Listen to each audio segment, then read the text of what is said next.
Broadcasting from the business capital of the world, this is the Podcast Business News Network. Hello, everybody. I am Ross Morasso. Welcome back to the show. My guest today, Brandon Fuller, who is an acupuncturist,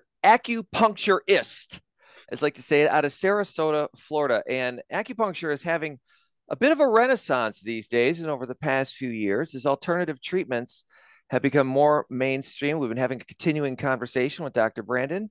Dr. Brandon, welcome back to the show. Thank you. Thank you. I appreciate it. Sure. So for anyone tuning in for the first time, tell us what it is that you do. So I'm an acupuncture physician. I specialize in pain management and the psychosocial aspects of pain. I focus primarily on natural wellness and helping you get back to the younger, better you that you want to.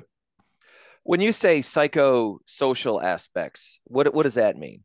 So That's a $5 word. it is. It is. It's primarily it's psychology. So it's the psychology of pain. It's psychology of everything we do in our day-to-day lives.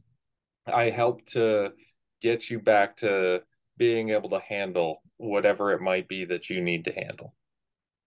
But when you say the psychology of acupuncture, though, affects the body in a very biological, physical way, though. Is that correct? It is. Yeah, it does. It does. That is correct. Yeah.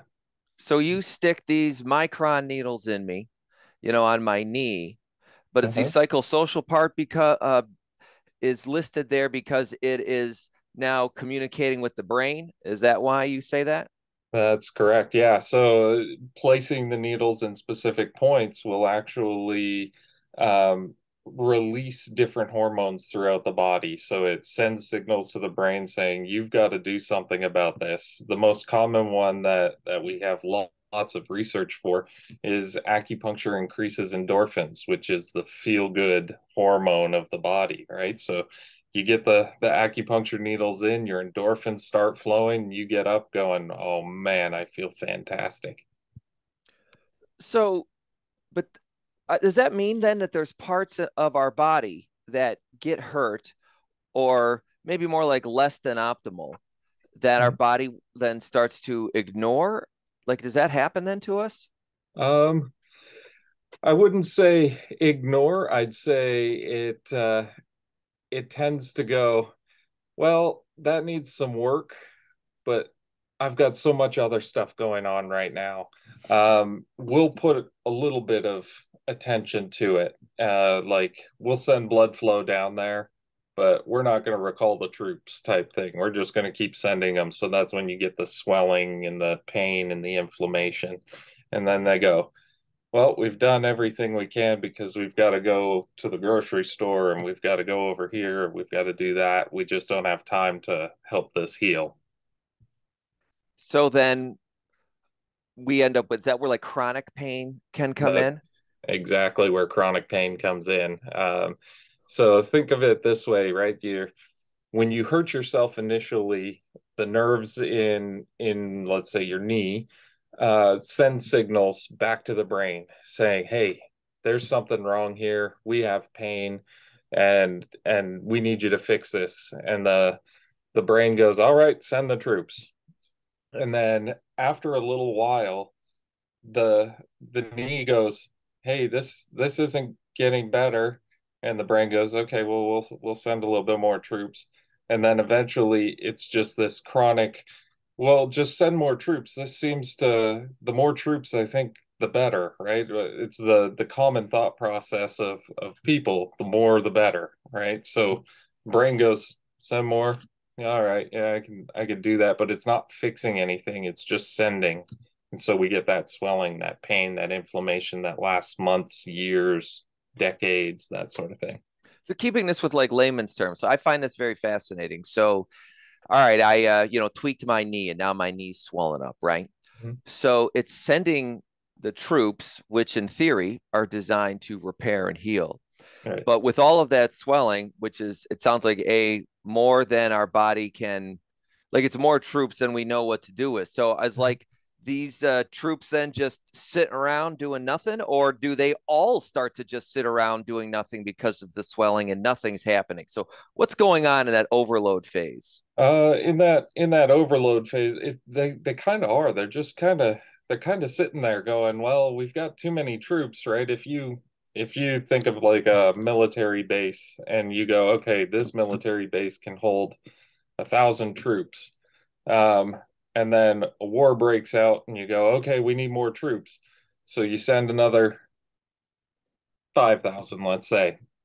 And then the war ends a month later and you go, all right, well, we're still getting replies and requests from the base for more troops, so we'll send more. And now you have 6, 7,000 troops, and there's no need for them, right? So it's up to us as natural medicine doctors to go, okay, we need to tell the brain, stop sending troops. We need to tell the body, these troops that are here, they need to go other places to help heal other parts of the body and that sort of thing, rather than it just being that, hey, just keep sending people. Some will retire and we'll need more, and we don't need that every single day type thing. Okay, so you get to use continue with my example of a knee. So we start to use acupuncture, and Mhm. then that can get the swelling and inflammation down, right? Right, And I right, know that look, we're going to talk about this. Acupuncture can do a lot more than this, but right. now that it goes down, Mhm. but there's still remaining troops there though, but like more Yeah. Mm, appropriate amount. right, right. Yeah, and our it's important to understand that inflammation to some extent is important in the body, right? It's our body's way of having stress. And without stress, if you didn't have stress in your life, you might go, well, I think I'll sit on the couch today and maybe I'll watch some TV. Sounds like a great day, right? But Mhm. if you do that over and over and over, there's no stress. So our body needs a little bit of stress.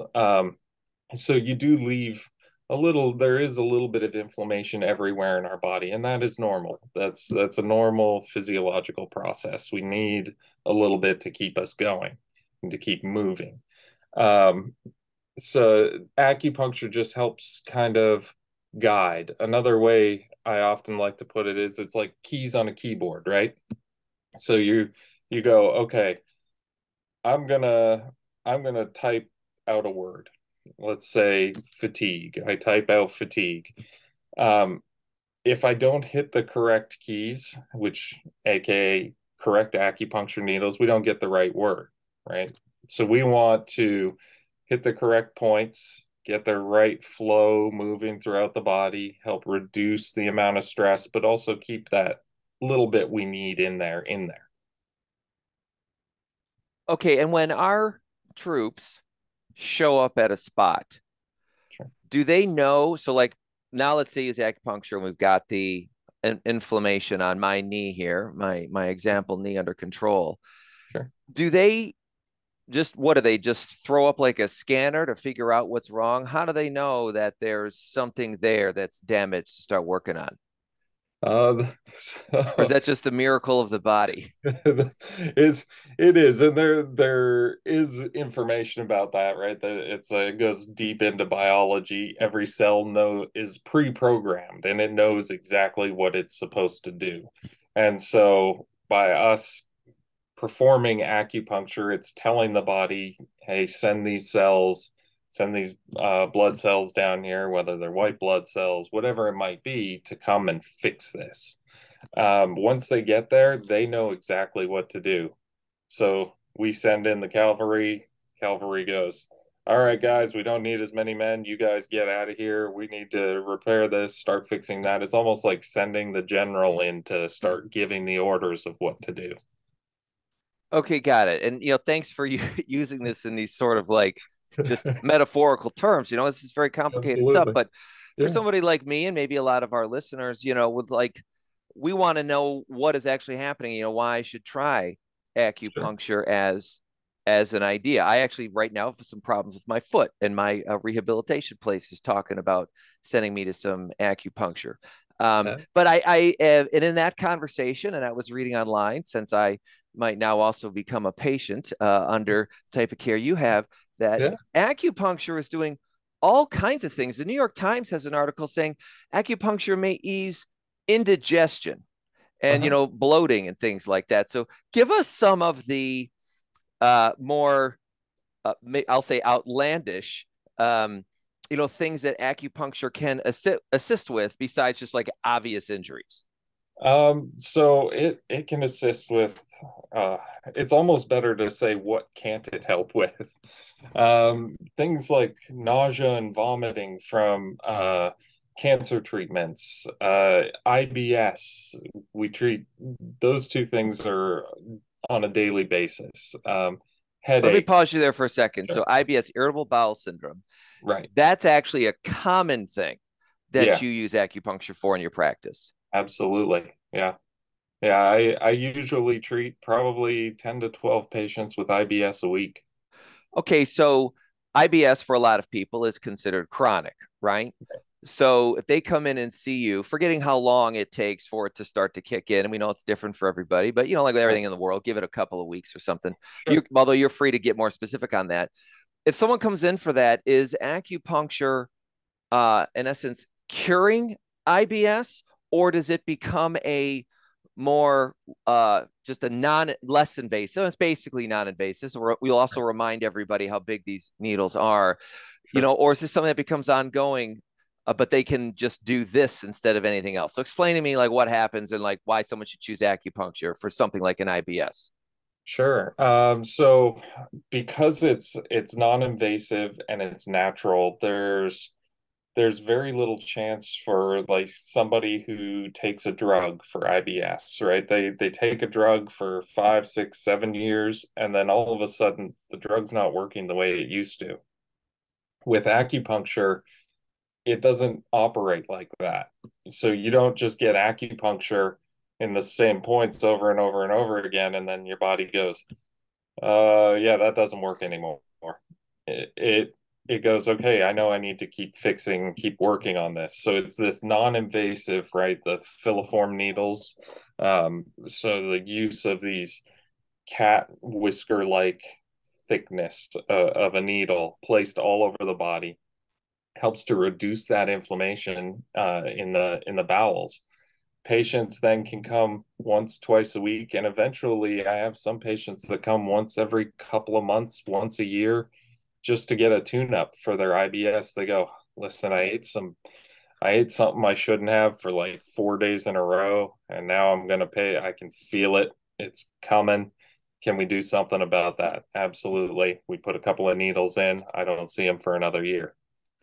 Um, Okay, so that's to me now, that's basically for some people, then I would call that like cured. Like it goes away and they'll just come into you once or twice a year now, and like that's it. yeah. So I can't use the word cured, but I will I say, used it. Okay, for yeah. everyone taking score here, I was the one who used it, not the doctor. But I can say it's managed, right? So it's managed to an exceptional point for the patient. The patient then feels they can say that they're cured. They can say whatever they want. I just can't say I cured anything at that point. But I will say patients generally feel better for a longer period of time. I mean, to me, this almost sounds like someone who had cancer that went into remission, right? They would still go in for tests, but basically Sure. they now just return to life as normal. And you're just keeping an eye Yeah. on it. Absolutely, absolutely. And so there are so many other things that we treat, right? Like we were talking about IBS or cancer issues. The common cold is a huge one. And it's going around right now. There's a pretty severe case of bronchitis going throughout the population here in Sarasota. And many of my patients came to me first over going and getting a Z pack because they don't want to put the antibiotics in their body and lower their chances of them working next time or later on in their life. So they come here first, they get some acupuncture, they get some herbs, we see how it goes for a few days, and if it gets better, we go, great, I'll see you later. If it doesn't, then we say, okay, now it's time for antibiotics. And So reinforces the body. Common colds are often considered viruses, but when it comes to Z-Pak, that would be for bacterial infection, right? So correct, yeah. acupuncture can help people if they have stubborn infections. Stubborn infections, both bacterial and viral, they can help with. For those of us who are joining us or came in before the beginning of the show, I'm talking with Dr. Brandon Fuller. You can find him, Brandon Fuller. You can find him at absolute-acupuncture.com. So, as in the hyphen, absoluteacupuncture.com. He's in Sarasota, Florida, but can also potentially maybe do some conversations with your doctor if you are not local, and then help you find how you can get care for yourself that is local. So, moving on to the second half of our show, you also do herbal remedies, or I'll just say non-Western traditional remedies, including CBDs. And I wanted to talk to you about CBDs because I think its moment has arrived. The federal government has said CBD is now lawful for use Mm-hmm. across the United States of America. And I now see all over the place large scale studies going on, Mayo Clinic, Hopkins, big universities. And I know we're still in its infancy, unfortunately, because it's just 4 years ago or so when the federal Right. government took the brakes off. Yeah. But you've been using this now for a while. Explain to me what sort of CBD stuff you use, when you use it, the results you're seeing, patients are feeling about it, Yeah. everything. Yeah. Talk to me. Sure, sure. There's a lot of products out there. So the first thing I'd like to talk about in that aspect is when using a CBD product, you want to make sure that it's a third party tested product, Mm, which means the company who's making the CBD sends it out to another company to get tested. One of the big things that happened probably about 4 years ago was that when CBD blew up, especially here in Florida, everybody wanted to wanted to get CBD.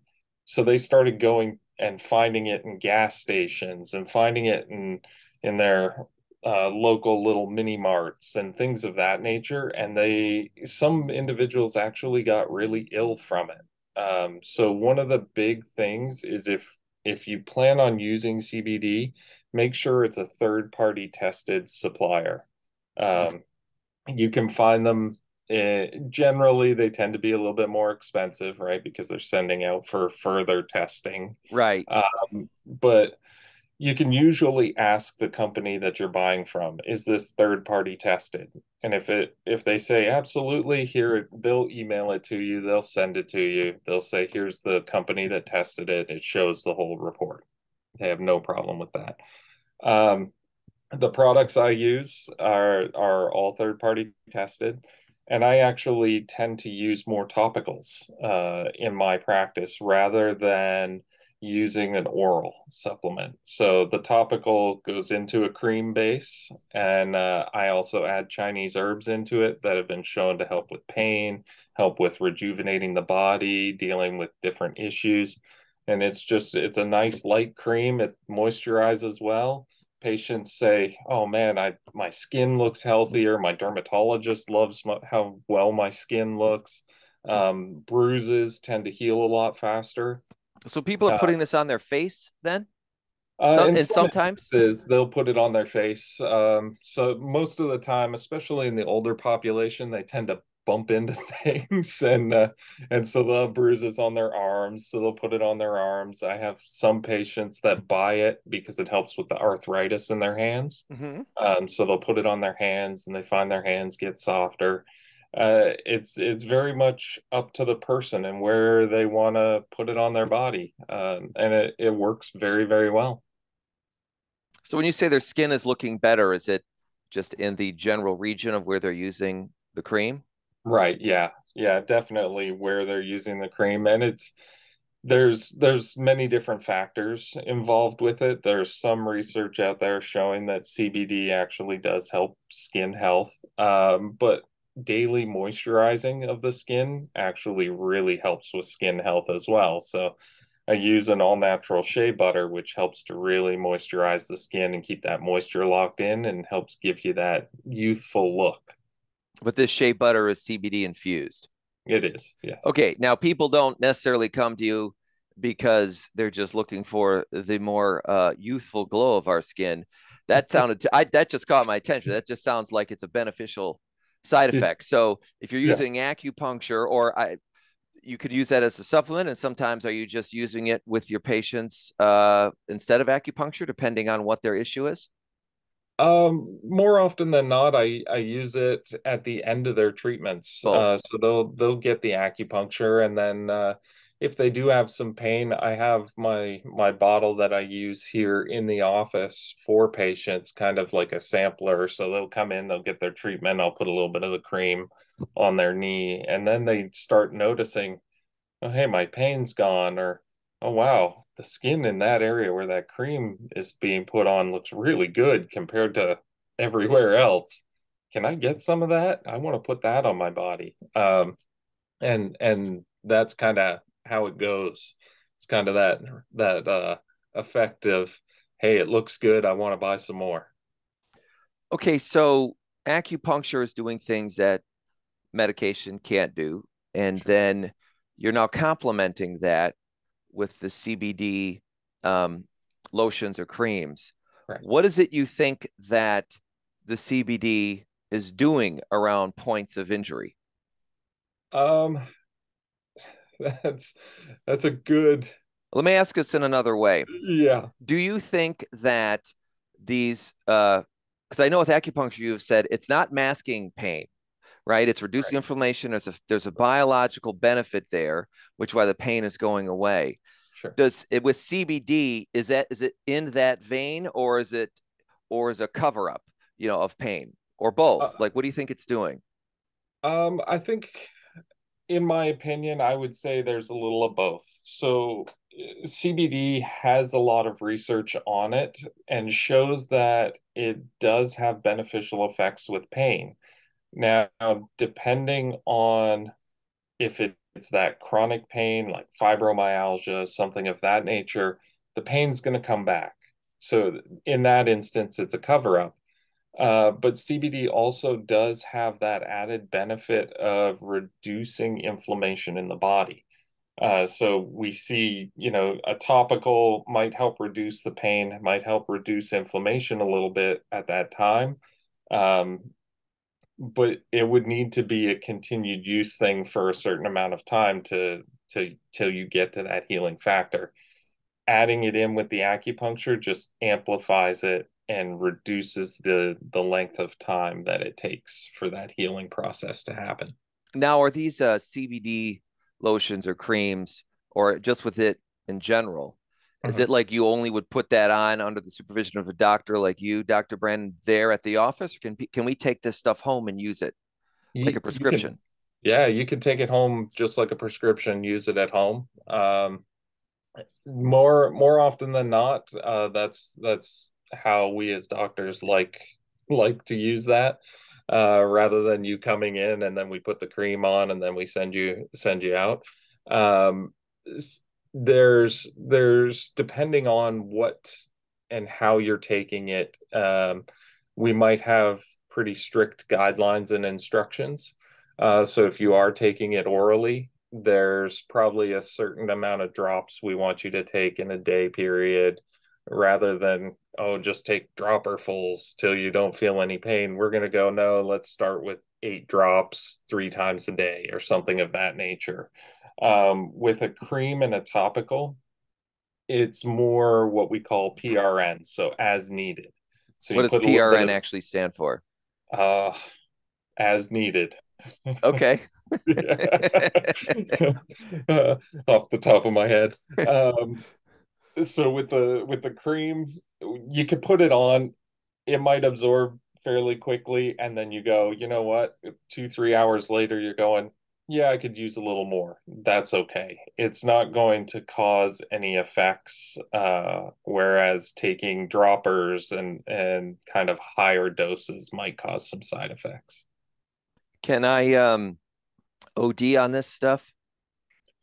Um, not in the way that individuals might think. So there are some side effects with it that individuals should be aware of. Now, taking CBD, it is in an oil base. So if you take too much, there's a high likelihood that you'll end up with diarrhea. Um, it can change your appetite and your weight. So some people will have less of an appetite, some people will have more. And in that instance, weight changes occur. Uh, it also causes fatigue. So some individuals may find that they get really, really sleepy with taking this product. I can say just based on myself, if I take CBD orally, I'm really tired. It knocks me out, and it doesn't matter the dosage. I can't take it orally because I'm too tired to work, basically. Okay, so um, that's interesting though, because right, like some of us have problems sleeping. Mhm. So is that sort of a side effect that we could lean into? Yeah, absolutely. It does work really well for insomnia. It does help individuals who have issues with anxiety, insomnia, agitation, those sorts of things. It works wonderfully well in those instances. Okay, and then how long when you now we have oral and we have topical, so one Mhm. for each. Um, if it's going to work, how long does it take? Now, is this also a situation of needs to build up in the body over many days, or is this something that can start to work just inside of an hour or two? In my experience, it's pretty quick. It can be within an hour or two, you start to feel the effects. In some instances, it might take a little longer, especially for individuals who've never taken any type of CBD. They don't really go down the natural route. They don't take anything. Sometimes it takes the body a couple of days to really go, what's going on here? What is this that you're putting into my body? And then it starts going, okay, I know what to do now. So we always say give it a week. Just give it a week and then go from there. You know, I feel like we've all been at this point, if I can turn this phrase, almost a victim of misinformation when it comes to cannabis and CBD. Because I'm listening to this, and there's still that part of me that wants to go, really? Is this really doing all of this? And we're almost out of time. And so I'd like to welcome you back to the show for another show. And I'd like to talk about maybe the why this has taken so long, Sure. what's happened over the years and things like that. You are, I think, trailblazing with this stuff, and it's very fascinating to see how this stuff is evolving. So, Dr. Brandon Fuller, you can find him at absolute-acupuncture.com. You can email him can I give out your email? Absolutely. All right, Dr. Fullerdom at gmail.com. So Dr. Fuller, FULLERDOM at gmail.com. Any closing words to our audience, Dr. Brandon?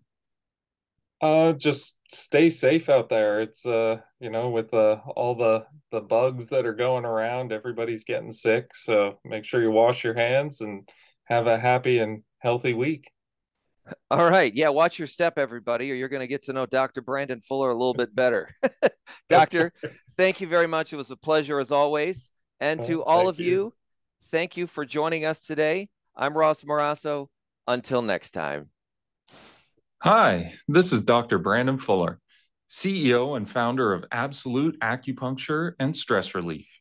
If you have questions about how acupuncture or natural medicine can help, please call 941 500 2767 or go to our website. It's www.absolute-acupuncture.com. Are you looking for even more of the podcasts and hosts that you love? The Podcast Business News Network is proud to announce that you now have even more ways to listen live. Check out the MyTuner Radio, online radio box, and Simple Radio apps on iOS and Android, or find us online. Search for Business News Network on mytuner-radio.com, or search Podcast Business News Network on streama.com and onlineradiobox.com/US. Take your podcast on the go and don't miss a minute of the action.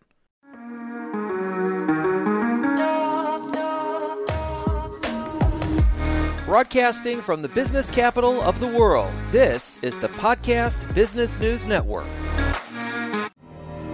For nearly 2,000 severely injured veterans, everyday life has become filled with barriers.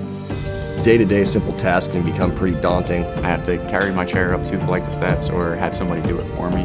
What scares me the most is just the falling. When I'm struggling with my house, I think, to have that one great barrier just knocked down, it's crucial. Home for Our Troops is a wonderful nonprofit that builds a mortgage-free, fully adaptive, handicap-accessible house. And there's no catch. It'll be our very first home that we've ever owned. This is a game changer. This is where your life begins again. We need you to join us in completing this important mission. Please visit hfotusa.org and help build homes and rebuild lives. Because of you, everything's going to be okay.